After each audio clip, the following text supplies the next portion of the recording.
Hi, everyone, and thanks for tuning in. Today, I am joined by Mr. James Poisant, who is a globally renowned thought leader in digital transformation and ICT development, and I'll let him introduce himself. Okay, well, thanks, Sylvie, and hello, everyone. As mentioned, my name is Jim Poisant, and I am on my second week of retirement from being the Secretary General of the World Information Innovation Technology and Services Alliance. That alliance consists of 83 nations, where we have members as leading ICT associations, which represents about 90% of the ICT industry. So I've been at the helm of the organizations since 2006, so almost 17 years, and um, I have some perspectives that I think you may find of interest, particularly when we're talking about the NRI report and ICT development. So let me hand it back to you, Sylvie, and go ahead and fire away. Great, thank you for the introduction. So, as Jim mentioned, our discussion today is going to center around the Network Readiness Index, or the NRI, which will be launched on November 15th. And over the decades, the NRI has established itself as one of the world's most comprehensive assessments of digital readiness. Because of this, many countries use the NRI when designing their digital strategies. However, there are certain requirements that must be in place before a nation is able to effectively act on the report's findings to inform their digital strategy. So, Jim, could you please tell us a bit more about what these requirements are? Mhm. Okay, so let's begin with the fact that um, I don't know what number we look at each day, but around a half the world is not even connected. Let's begin with that. So when we talk about the NRI, we're talking about countries that primarily have connections. So let's begin from the beginning. Whether you're connected or not, or you're part of the digital age, there's some prerequisites that must take place in your planning. And the first one is that you, as government and your industry, have to recognize the power of ICT. You have to recognize the fact that people are going to live better lives if your society is connected. All of the benefits, there are thousands of benefits that derive from being connected and being part of the digital age that you can take part in.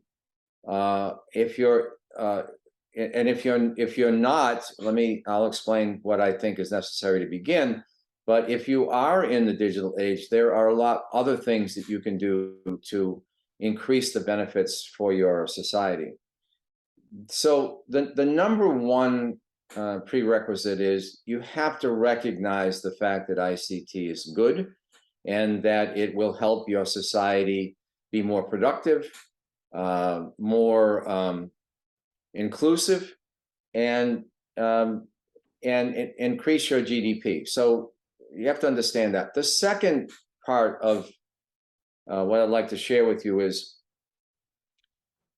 you need to understand that this ICT, information and communications technology, must be part of your national agenda. It has to be a national plan. You just can't do this incrementally. You know, you can't one day go out and connect hospitals, for example, and not connect schools and not connect governments. So it has to be a comprehensive long-term national priority. So let me stop there in terms of the two things. You need to understand the importance of this. You need to understand that it's a national priority, and then you must plan for it. Great, thank you. Yes, thanks for touching on those very important requirements. And my next question is actually about the application of those requirements. So, over the course of your career, you've traveled the world and spoken to governments and nations that have been at various stages of digital transformation and readiness. So, what are some of the key elements and characteristics of successful and inclusive digital transformation strategies that you've observed? Mhm. Oh, okay, so let's begin with that plan I was talking about. In order to, and this includes for those of you who are not connected yet, and for those who are connected but are not necessarily benefiting, as much as you should be. All right, so let's take a look at this plan. I'd like to use an example of South Korea.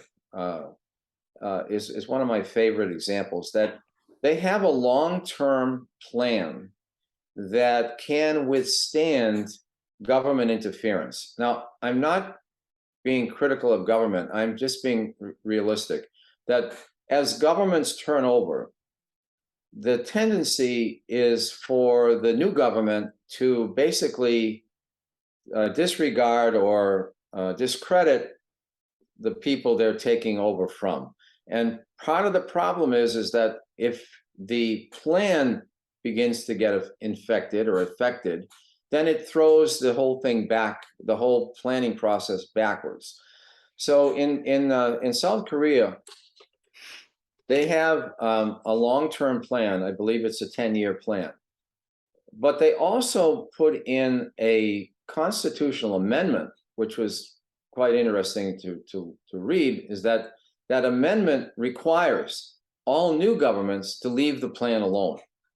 Okay, so don't touch the plan. Now, on the other hand, also in their plan, there is a period of time where the plan is taken out and dusted off, if you would, and looked at basically from the view of the new technologies that may have affected the plan. For example, if you had a plan in anywhere and you didn't factor in social media, which is coming on like a train, you know, and crashing into everything, then your plan would be incomplete, and you wouldn't be able to take advantage of those things that are implicit in social media, or and you wouldn't be able to address issues such as how is social media hurting your society, or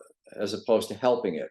When you look at disinformation going across social media and those types of things. So to recap, in South Korea, they have a plan that is monitored closely and not negatively affected by change. And then they have an ability to adopt and adapt new technologies to that existing plan. So that's one wonderful example. The next thing that you have to consider, obviously, is funding. This is a tough one because it's expensive. I will say that there's enough evidence, and I'm sure that the NRI and the Poisant Institute can back this up, but it's much more expensive not to be involved in ICT development. And you're losing so much by not being in this family of people who are benefiting. So you have to have an adequate budget. There are funding sources for developing countries, as you well know, in the World Bank or the IMF and others that provide funding. But your first challenge is going to be setting up infrastructure. And obviously, without infrastructure, you can't connect anything or any machines, any people to the network. So you have to have that infrastructure. Now, there are a couple things I'd like to share with you with respect to infrastructure. If you were to bury cable, it would be very expensive and probably not attainable to be burying fiber optic cable all over the place to connect to farms and villages, and it's not going to happen. On the other hand, there's this wonderful invention called low-flying satellites, low-orbiting satellites. And I'd like to share with the audience, in terms of full disclosure, is I was recently appointed as a independent non-executive director for a company called ANKASA, ANGKASAX, ANKASA X.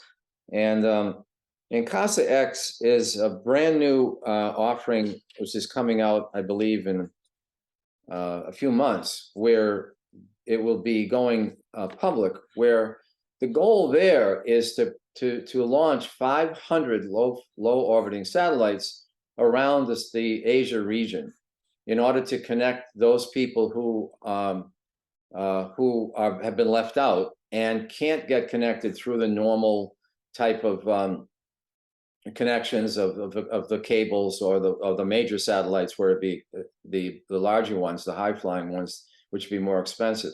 The idea behind Incasa X is to provide these low orbiting satellites specifically for people who have been left out to get online, get connected at a very affordable rate. So you might want to keep your eye on that as a solution.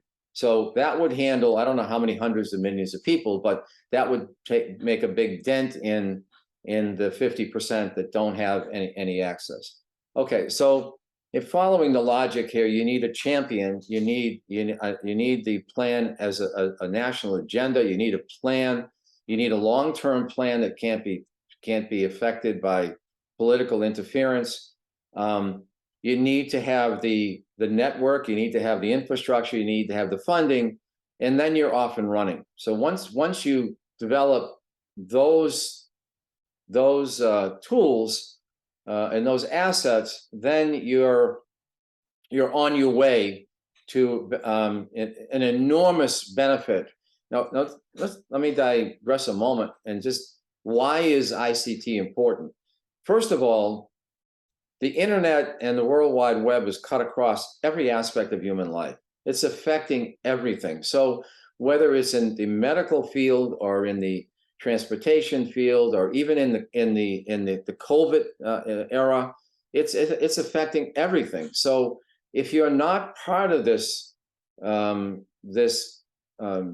if you would, this revolution, this age, then you're really going to be left out. And I hate to say that if those who continue to be left out, it's going to be tougher to catch up, perhaps, because the world is advancing quite rapidly around you. So for that, I implore you, please, to kind of listen to what my experience is and do what you need to do to get going here.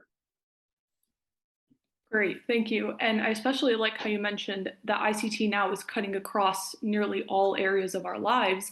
So let's talk about that a little bit. A lot of times ICT policy is discussed in a vacuum from other kinds of policy. Can you share with us some best practices for integrating ICT policy in conjunction with other areas, for example, education or development policy? Mm-hmm. I think I have a very simple suggestion there is, let's take government, for example. My strong recommendation to government is that every decision you make has to revolve around ICT, period. Okay, and so whatever that means, wherever you are in your development, you need to understand that because ICT is at the core of everything you're going to do, it needs to be infused into your major thinking. Let's try to give you an example. So let's say that the chief administrator of a local government has a budget. They have a budget. Okay, now that's fine, but how does that budget relate to the police department? How does that budget relate to the fire department? How does it relate to taxes? So all of the thinking around ICT development must have all these aspects considered. So when you do create, for example, a budgeting application, that application has to talk to other applications. So it has to be integrated. So when you choose your vendor, you can't do it in a silo. This was a major problem in the early days of the ICT era, and that is companies they siloed their information. And when the chief executive officer wanted to see a composite or a summary of everything, they have to go to different departments and pull out the reports. Now it has to be integrated, so you can see as a dashboard what's going on in the environment. That applies to companies, to institutions, academics, everything's got to that's got to apply. So that's my recommendation. Great, thank you. And I want to go back to what you mentioned a few questions ago about the importance of a resilient digital transformation strategy. So in a previous interview with Porcelains Institute during our dialogue on digital transformation a few years ago, you discussed the disruption of digital transformation strategies due to changes in political regime or unprecedented events. Can you share with us a few best practices for developing strategies that will hold up in the long term? I think I've kind of laid out some of the benchmarks that have to be adhered to, but this leads me to a kind of a different way to kind of approach this. If you look in history, the history of the internet, for example, there was a time not too long ago when all of us who are old enough to remember looked at the internet and said, wow, this is wonderful. A child from the Amazon can look at a library at Yale University. I mean, this is incredible. People can get information about what's going on in their countries, and it would create much more of a democratic process within countries because information would be free flowing. As you know, that's not happened. In many cases, it has, but what's happened is that the internet is being misused. The information age is being misused. There's a lot of fraud going on. Bank accounts are being identity is being robbed. Bank accounts are being tapped into. There's misinformation about that's not verified, where people can get on and basically lie about things, and that has a life of its own, where people believe because it was said that was true. And so all this stuff is now muddying up the waters in that perfect world of that digital age. So now we have a situation where there has to be, let me just say, the good guys and bad guys. The good guys have to kind of get together on an international basis and begin to look at the internet and the digital age as something that needs to have international rulings around it and international enforcement of the laws. I mean, we just can't allow a rogue nation to steal somebody's identity. So I think the next major phase of this digital age would be that of policing what we have and trying to bring it back in line with the good part of what this age can mean. That, to me, it's a big, giant interference on the road to making the world a better place by using ICT as a tool.